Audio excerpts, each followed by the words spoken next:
जय हिंद साथियों, good morning. मैं आपका दोस्त नोस्ट बिलास जैन स्वागत करता हूं आप सबका एसएलएच अकेडमी पर। डेली करंट अफेयर्स की क्लास में आप सबका स्वागत है। देवियों और सज्जनों, मेरा आप सबसे विनम्र अनुरोध है कि आप सब वीडियो को अंत तक बिना स्किप किए हुए पूरा मन लगाकर देखें। और अगर आपको वीडियो पसंद आए तो प्लीज़ वीडियो को लाइक करें, कमेंट करें, शेयर करें और चैनल को सब्सक्राइब करना बिल्कुल भी ना भूलें। साथ ही बेल आइकॉन प्रेस कर लें जिससे हमारी लेटेस्ट नोटिफिकेशन आपको तुरंत मिलती जाए। और दोस्तों, वीडियो को ज़्यादा से ज़्यादा शेयर करें अगर आपको वीडियो पसंद आए तो। अब आपका ज़्यादा समय ना लेते हुए देखते हैं आज का पहला प्रश्न। आज का पहला प्रश्न है, हाल ही में एमएमए खिताब जीतने वाले भारतीय मूल के पहले फाइटर कौन बने हैं? आपके ऑप्शंस है ए जिंदर महल, बी अर्जुन भुल्लर, सी महाबली शेरा और डी द ग्रेट खली। तो दोस्तों याद रखें कि हाल ही में एमएमए खिताब जीतने वाले भारतीय मूल के पहले फाइटर अर्जुन भुल्लर बने हैं। दोस्तों, अर्जुन भुल्लर ने ब्रैंडन वेरा तो हराया किसे? आप इनका भी नाम याद रखें कि अर्जुन भुल्लर ने ब्रैंडन वेरा को हराकर सिंगापुर की वन चैंपियनशिप में हैवी वेट विश्व चैंपियन का खिताब अपने नाम किया। दोस्तों, भुल्लर ने 2010 और 2012 में राष्ट्रमंडल खेलों में स्वर्ण पदक जीते थे और वह ओलंपिक में कनाडा का प्रतिनिधित्व करने वाले भारतीय मूल के पहले फ्री स्टाइल पहलवान बने।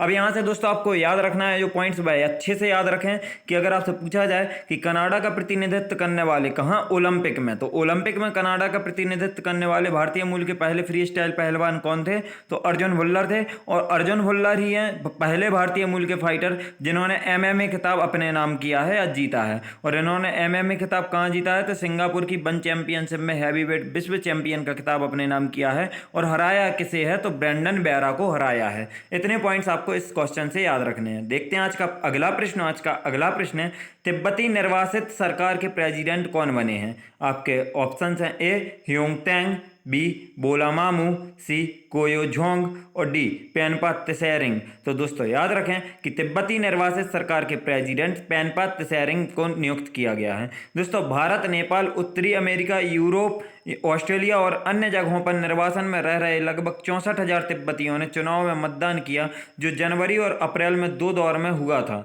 दोस्तों, दलाई लामा के किसी भी राजनीतिक भूमिका से हटने के बाद से तिब्बती निर्वासित नेतृत्व का यह तीसरा प्रत्यक्ष चुनाव था। तो दोस्तों आप यह भी याद रखें अच्छे से कि अगर आपसे पूछा जाए कि दलाई लामा के किसी भी राजनीतिक भूमिका से हटने के बाद तिब्बती निर्वासित का यह कौन सा चुनाव था, तो तीसरा प्रत्यक्ष चुनाव था जिसमें किसे नियुक्त किया गया है प्रेसिडेंट के तौर पर? पेनपा त्सेरिंग को। दोस्तों नजर डालें तिब्बत की तरफ तो आपको बता दें कि तिब्बत की राजधानी ल्हासा तथा यहाँ की मुद्रा रेनमिनवी है। बहुत अच्छे से दोनों पॉइंट याद रखें दोस्तों कि तिब्बत की राजधानी ल्हासा तथा मुद्रा रेनमिनवी है। देखते हैं आज का अगला प्रश्न। आज का अगला प्रश्न है, भारत का पहला कृषि निर्यात सुविधा केंद्र का शुभारंभ कहाँ हुआ है? आपके ऑप्शंस हैं ए पुणे, बी दिल्ली, सी अलवर और डी चेन्नई। तो दोस्तों याद रखें कि भारत का पहला कृषि निर्यात सुविधा केंद्र का शुभारंभ पुणे में किया गया है। और दोस्तों यह क्वेश्चन बहुत ही इंपॉर्टेंट है तो इसको वेरी वेरी इंपॉर्टेंट में नोट कर लें क्योंकि यह पूछे जाने के चांसेस बहुत ज़्यादा हैं।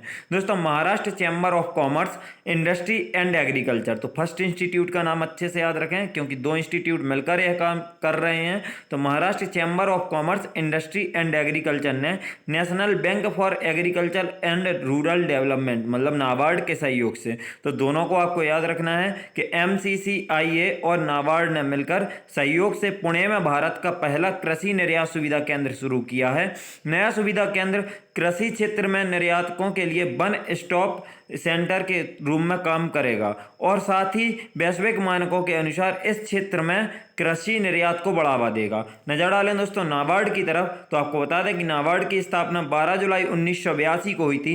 नाबार्ड का मुख्यालय मुंबई में स्थित है तथा नाबार्ड के अध्यक्ष वर्तमान में GR चिंताला हैं। रिपीट करूंगा दोस्तों, याद रखना नाबार्ड की स्थापना 12 जुलाई 1982 को हुई थी। इसका मुख्यालय मुंबई में स्थित है तथा अध्यक्ष GR चिंताला हैं। देखते हैं आज का अगला प्रश्न। आज का अगला प्रश्न है, हाल ही में डॉक्टर हर्षवर्धन ने कोविड-19 पर मंत्री समूह की कौन सी बैठक की? आपके ऑप्शंस हैं ए 25वीं, बी 26वीं, सी 27वीं और डी 28वीं। तो दोस्तों याद रखें कि हाल ही में डॉक्टर हर्षवर्धन ने कोविड-19 पर मंत्री समूह की 26वीं बैठक संपन्न की है।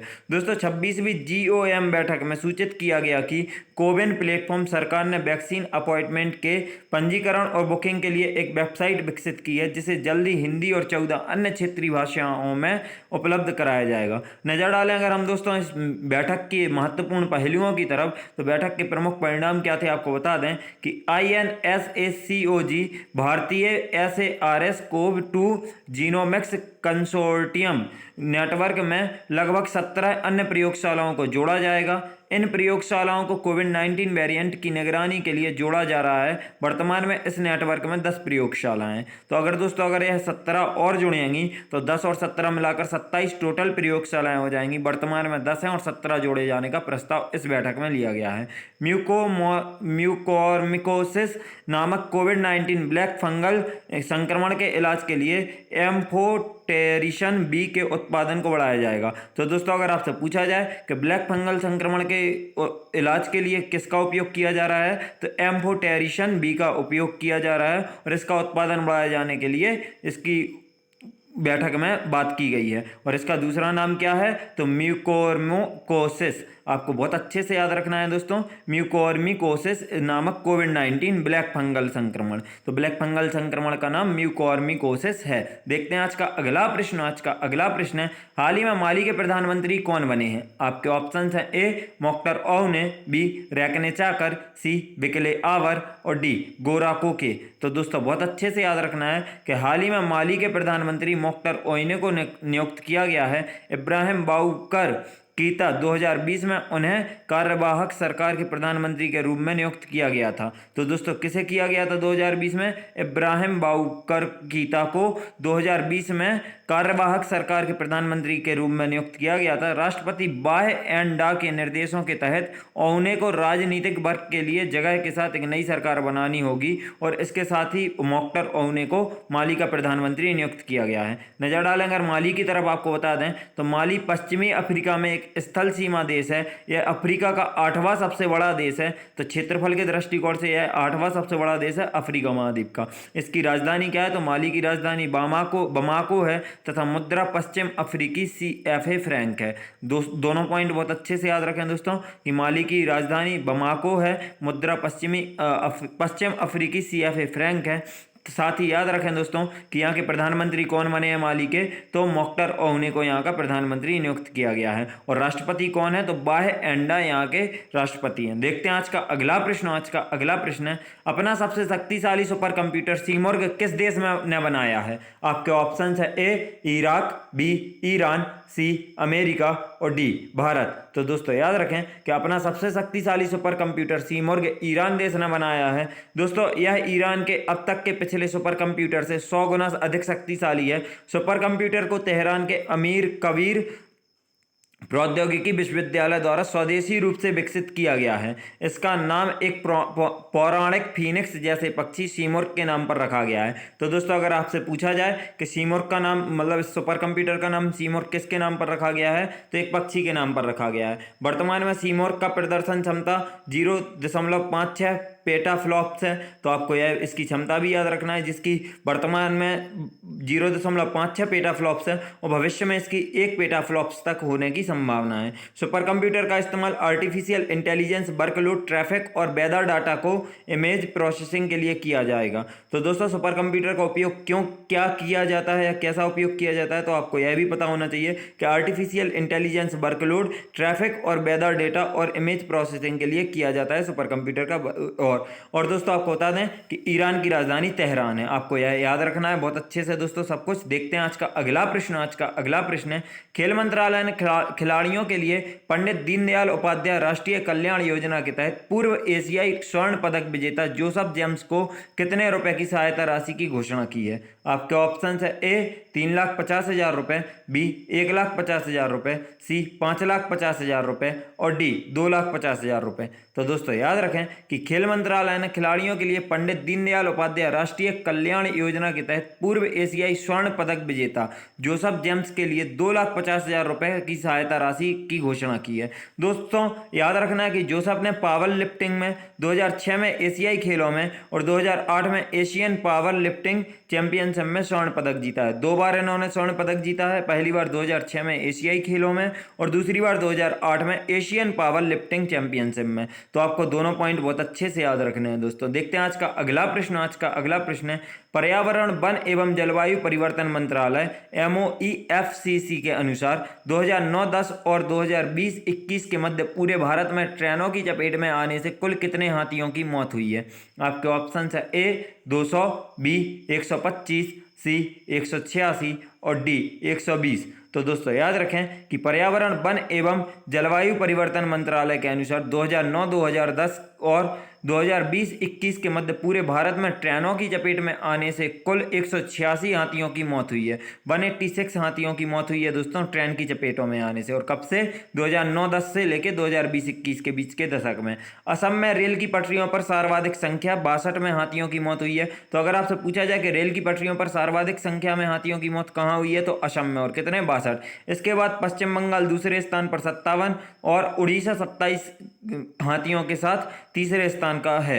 रेल दुर्घटनाओं से होने वाली हाथियों की मौत को रोकने के लिए रेल मंत्रालय और MOEFCC के बीच एक स्थायी समन्वय समिति का गठन किया गया है। दोस्तों MOEFCC मतलब पर्यावरण वन एवं जलवायु परिवर्तन मंत्रालय की तरफ अगर नजर डालेंगे हम, तो इसकी स्थापना 1985 में हुई थी तथा इसका मुख्यालय नई दिल्ली में स्थित है। और दोस्तों अगर आपसे यह पूछा जाए कि हाथियों की रेल दुर्घटनाओं में मृत्यु को रोकने के लिए MOEFCC ने किसके साथ समझौते पर हस्ताक्षर किए, किसका गठन किया समन्वय समिति का, तो रेल मंत्रालय के साथ मिलकर समन्वय समिति का गठन किया है। देखते हैं आज का अगला प्रश्न। आज का अगला प्रश्न है, ईरान ने हाल ही में फरजाद बी गैस परियोजना से किस देश को बाहर किया है। आपके ऑप्शन है A नेपाल, B रूस, C भारत और D चीन। तो दोस्तों याद रखें कि ईरान ने हाल ही में फरजाद बी गैस परियोजना से भारत को बाहर कर दिया है। दोस्तों अमेरिकी प्रतिबंधों के बीच चीन के साथ दोस्ती बढ़ा रहे ईरान ने भारत को अरबों डॉलर का झटका दिया है।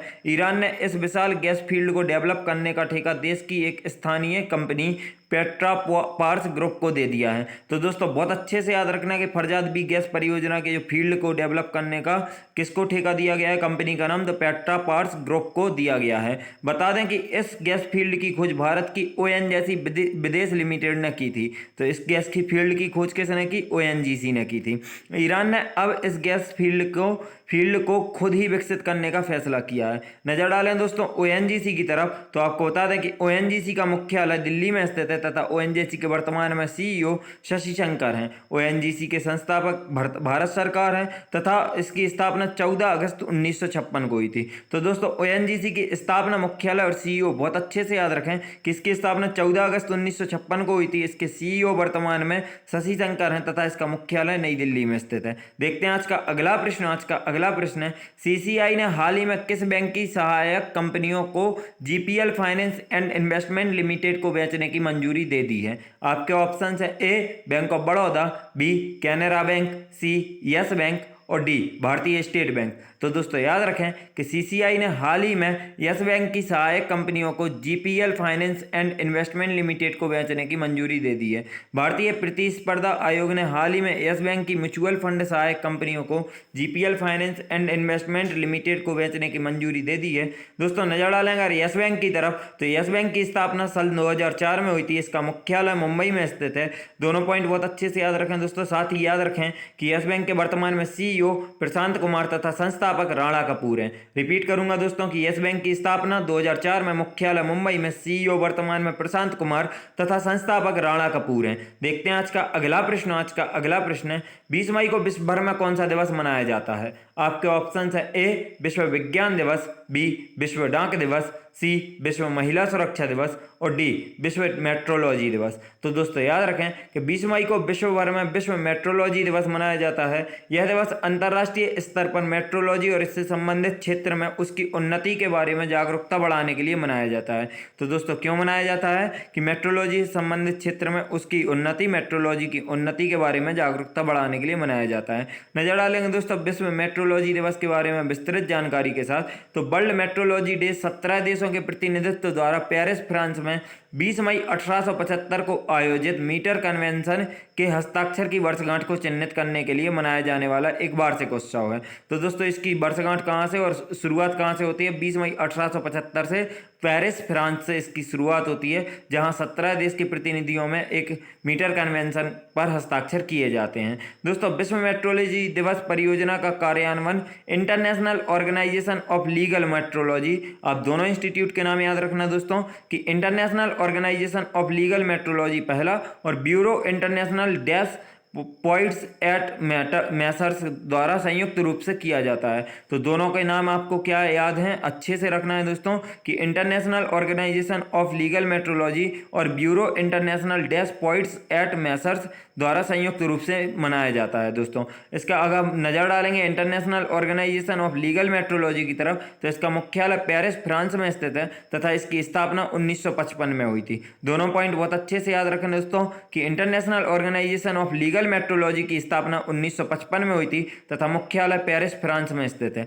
देखते हैं आज का अगला प्रश्न। आज का अगला प्रश्न है और आखिरी प्रश्न भी दोस्तों यही है कि निम्न में से किस देश के राष्ट्रपति ने अप्रवासियों को वीजा प्राप्त करने पर लगी रोक को हटा दी है? आपके ऑप्शंस हैं ए जापान, बी चीन, सी अमेरिका और डी ऑस्ट्रेलिया। तो दोस्तों याद रखें कि हाल ही में ऑस्ट्रेलिया देश के राष्ट्रपति जो बाइडेन ने अप्रवासियों को वीजा प्राप्त करने पर लगी रोक को हटा दिया है। अमेरिका के राष्ट्रपति जो बाइडेन ने हाल ही में पूर्व राष्ट्रपति डोनाल्ड ट्रंप द्वारा जारी वर्ष 2019 की उस घोषणा को रद्द कर दिया है जिसमें अप्रवासियों को वीजा प्राप्त करने से रोका गया था। उन्होंने कहा है कि पिछली घोषणा अमेरिका के हितों को आगे बढ़ाने में मदद नहीं करती है। दोस्तों नजर डालें अगर अमेरिका की तरफ ओवरऑली, तो आपको बता दें कि अमेरिका की राजधानी वाशिंगटन डीसी है, अमेरिका की मुद्रा यूएसए डॉलर है, साथ ही यहाँ के राष्ट्रपति जो बाइडेन तथा उपराष्ट्रपति कमला हैरिस हैं। दोस्तों अमेरिका से जुड़े अन्य तथ्य आपको पूरे हमारी पिछली वीडियोस में मिल जाएंगे, तो उसमें हम आपका ज़्यादा समय नहीं लेंगे और अपनी वीडियो को यहीं समाप्त करेंगे। वीडियो को अंत तक देखने के लिए आप सभी का धन्यवाद। अगर आप सभी को वीडियो पसंद आई है तो प्लीज़ वीडियो को लाइक करें, कमेंट करें, शेयर करें और चैनल को सब्सक्राइब करना बिल्कुल भी ना भूलें। साथ ही बेल आइकॉन प्रेस कर लें जिससे हमारी लेटेस्ट नोटिफिकेशन आपको तुरंत मिलती जाए। और दोस्तों अगर आपको हमारे साथ social media like Facebook, Instagram या टेलीग्राम पर जुड़ना है तो आप हमारे डिस्क्रिप्शन बॉक्स से लिंक द्वारा हमें फॉलो कर सकते हैं। और अगर आपको इस क्लास की पीडीएफ चाहिए तो आप हमारे टेलीग्राम चैनल SLH अकेडमी को ज्वाइन करके इस क्लास की पीडीएफ ले सकते हैं। वीडियो को अंत तक देखने के लिए एक बार फिर से धन्यवाद। जय हिंद, जय भारत, आपका दिन मंगलमय हो। और दोस्तों वीडियो को शेयर करना बिल्कुल भी नहीं भूलना क्योंकि वीडियो आपके लिए ही बनाई गई है और सब तक इस वीडियो को पहुंचाने में हमारी मदद करें। जय हिंद, जय भारत।